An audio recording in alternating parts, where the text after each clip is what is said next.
மேலும் எவர்கள் காலையிலும் மாலையிலும் தங்களுடைய இறைவனை பிரார்த்தித்த வண்ணம் இருக்கின்றார்களோ, இன்னும் அவனுடைய உவப்பை தேடிய வண்ணம் இருக்கின்றார்களோ, அவர்களை நீர் உம்மை விட்டும் விரட்டி விடாதீர்.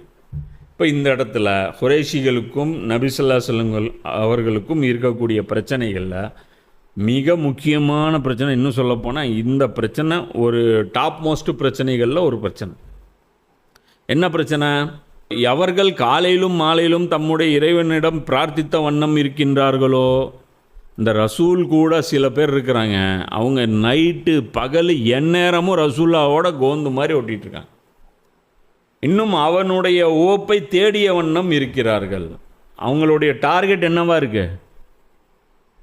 அல்லாஹ்கிட்ட எப்படியாவது சொல்லி ஒரு வரம் வாங்கணும் அப்படிங்கிறது அவங்க டார்கெட் இல்லை.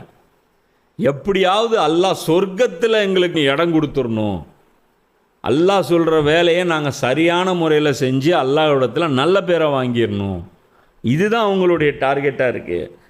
அவர்களை நீர் உம்மை விட்டு விரட்டி விடாதீர் அல்லாஹ் சொல்கிறான். இவங்களை விரட்டுற பேச்சு ஏன் வருது? குறைஷிகளுடைய குற்றச்சாட்டுகளில் ஒன்று என்ன அப்படின்னா, மற்ற மக்கள்கிட்ட சொல்கிறது, இவங்களுக்கு யார் இந்த கூட இருக்காங்கள்ல நபி ஸல்லல்லாஹு அலைஹி வஸல்லம், அவங்களோட யார் இருக்காங்க? பிலால் இருக்காங்க, அடிமை. அம்மார் பின் யாசிர் இருக்கார், அடிமை. கப்பாப் பின் அலரத் இருக்காங்க, அவரும் அந்தஸ்து குறைந்தவர். சாலிம் ரலியல்லாஹு அவங்க இருக்கிறாங்க, ஜயத் ரலியல்லாஹு இருக்காங்க. இவங்க எல்லாருமே அடிமை. போயும் இவங்க தான் அல்லாஹ்வுக்கு கிடைச்சாங்களா? புரியுதா? அல்லாஹ் இந்த அல்லாஹ்வுக்காக நிற்கிற கூட்டம் இவங்க தானா? சரி இவங்க கூட உங்கள் கூட உட்காடுறீங்க, நீங்கள் சகிச்சுக்கிறீங்க. நாங்கள் இத்தனை வருஷமாக இவனுங்களை உள்ளே விட்டது கிடையாதே. இப்போ திடீர்னு தாருன் நத்வாவில் நீங்களும் உட்காந்துட்டு இருப்பீங்க, இவங்களும் உட்காந்துட்டு இருப்பாங்க. நாங்கள் எப்படி உள்ள வர்றது? புரியுதா? இங்கே பிரச்சனை என்னன்னா, இங்கே தமிழ்நாட்டில் கூட அதுதானே பிரச்சனை. அவங்க சட்டை போட்டது பிரச்சனை இல்லை, இவன் எப்படி சட்டை போடலாம்? நாங்கள் செருப்பு போடுறது பிரச்சனை இல்லை, இவன் எப்படி செருப்பு போடலாம்?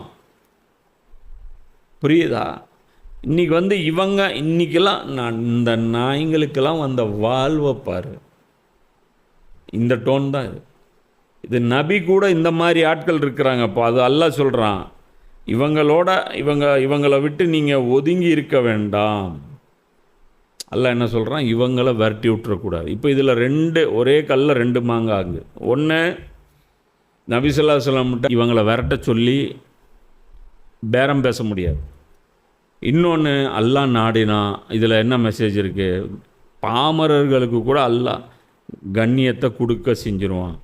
இவங்க அந்தஸ்தில் குறைந்தவர்களாக இருந்தாலும் ஏன் அல்லாஹ் இவங்களை வச்சுருக்கான்? அதுவும் அல்லாஹ் சொல்கிறான், எந்நேரமும் அல்லாஹ்வுடைய நினைவிலேயே இவங்க இருக்கிறாங்க. அப்போ இவங்ககிட்ட இருக்கிற குவாலிஃபிகேஷன் என்ன? எந்நேரமும் அல்லாஹ்வுடனே இவர்கள் இருக்கிறார்கள், அதனால் எனக்கு பிடிச்சிருக்கு, அதனால் இவங்க இஸ்லாத்தை ஏற்றிருக்காங்க.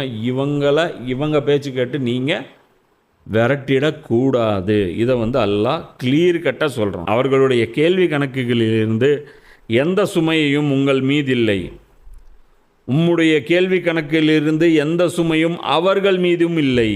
இதன் பின்னரும் நீர் அவர்களை விரட்டிவிட்டால் அக்கிரமக்காரர்களில் நீரும் ஒருவராக ஆகிவிடாதீர். அதில் அல்லாஹ் என்ன சொல்கிறான்? இந்த கூட்டத்தை பார்த்துட்டு அவன் வரமாட்டேங்கிறானா? இப்போனா என்ன அர்த்தம்? நபி ஸல்லல்லாஹு அலைஹி வஸல்லம் சொல்கிற அந்த ஒரு கடவுள் கொள்கை ஓகேன்னு நம்புகிறாங்க. ரசூலை கூட அல்லாஹ்வுடைய ரசூல்னு ஏற்றுக்க தயாராக இருக்காங்க, தொழுவ தயாராக இருக்காங்க. புரியுதா? இஸ்லாத்தின் பெயரால் சொல்லக்கூடிய அந்த சடங்குகளை செய்வதற்கு தயாராக இருக்காங்க. ஆனால் இவங்களோட சேர்ந்து ஒரு சஃப்பில் நின்று தொழுவதற்கு இவங்க தயாரில்லை. அப்போ அல்லாஹ் என்ன சொல்கிறான்? இந்த கண்டிஷன்லாம் போட்டுட்டு இவ்வளோ திமிர்த்தனம்லாம் பண்ணிட்டு இதான் சொல்கிறோம்ல. உதாரணத்துக்கு நம்ம ஒரு கடை வச்சுருக்கோம், வியாபாரம் பண்ணுவோம். நமக்கு என்ன, எப்படியாவது அந்த பொருள் விற்றுடணும் அப்படின்ட்டு. அப்போ ஒருத்தர் வர்றாரு, ஒரு வியாபாரம் வர்றாரு, ஒருத்தர் பேரம் பேசுகிறாரு, 100 ரூபா பொருள் 90 ரூபாய்க்கு கேட்குறாரு, 80 ரூபாய்க்கு கேட்குறாரு. நம்மளும் யோசிச்சு பார்க்குறோம், சரி கொடுத்துட்றோம், சும்மா ஸ்டாக் கடந்துகிட்டே இருக்குது, கையில் காசு ரோலிங் ஒன்று ஆகும் அப்படின்னு நம்ம கொடுத்துருவோம். அல்லாஹ்க்கு அந்த மாதிரி ஏதாவது பிரச்சனை இருக்கா? அபூபக்கர், உமர் இவங்கெல்லாம் வந்து அதாவது சொல்கிறேன்ல, இந்த மாதிரி பெரிய ஆட்கள் மட்டும்தான் வச்சு இந்த தீனை ஏதாவது செய்யணுங்கிறத நிர்பந்தம் அல்லாவுக்கு இருக்கா? அப்போ அல்லாஹ் என்ன சொல்கிறான், இஷ்டம்னா வா, கஷ்டம்னா போய்கிட்டே இரு. அவங்க யார் தெரியுமா?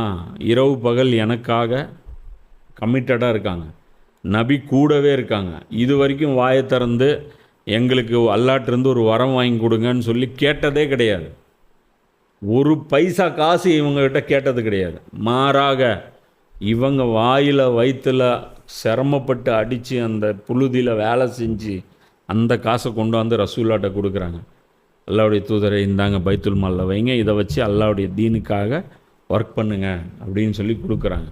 அப்போ அது அல்லாஹ் சொல்கிறான், இப்படி இப்போது இஸ்லாத்தை ஏற்றுக்காரதுக்கு இவங்க இந்த மக்காவுடைய இந்த குறைஷிகளுடைய லீடர்ஸு இஸ்லாத்தை ஏற்றுக்காமல் போகிறதுக்கு இப்போ காரணமாக யார் இருக்கா?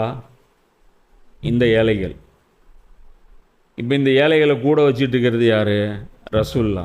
அப்போ அல்லாஹ் என்ன சொல்கிறான், இவங்க வரல, அதுக்கு காரணம் இந்த ஏழைகள் அப்படின்னு சொல்லி நீங்கள் ஃபீல் பண்ணாதீங்க, அந்த பாவம் உங்கள் மேலே வராது. அதுதான் சொல்கிறான்.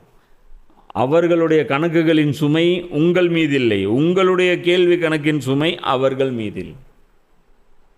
நான் வந்து இதெல்லாம் கணக்கிலே வச்சிக்க மாட்டேன். நீ ஏன்டா இஸ்லாத்துக்கு வரலன்னு அவனை ஃப்ரெஷ்ஷாக கேட்பேன். புரியுதா நான் சொல்கிறது?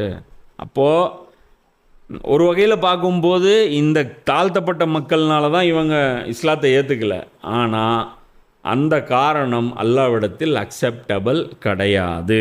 மாறா அல்லாஹ் என்ன சொல்கிறான், இதன் பின்னரும் நீர் அவர்களை விரட்டிவிட்டால் அக்கிரமக்காரர்களில் நீரும் ஒருவராக ஆகிவிடு. இவனுங்க பேச்சு கேட்டு இங்கே இருக்கிற ஒருத்தரை வெளியே அனுப்பி விட்டீங்கனாலும் நீங்கள் அக்கிரமக்காரர் ஆகிடுவீங்க, நான் உங்களை பிடிச்சிருவேன்.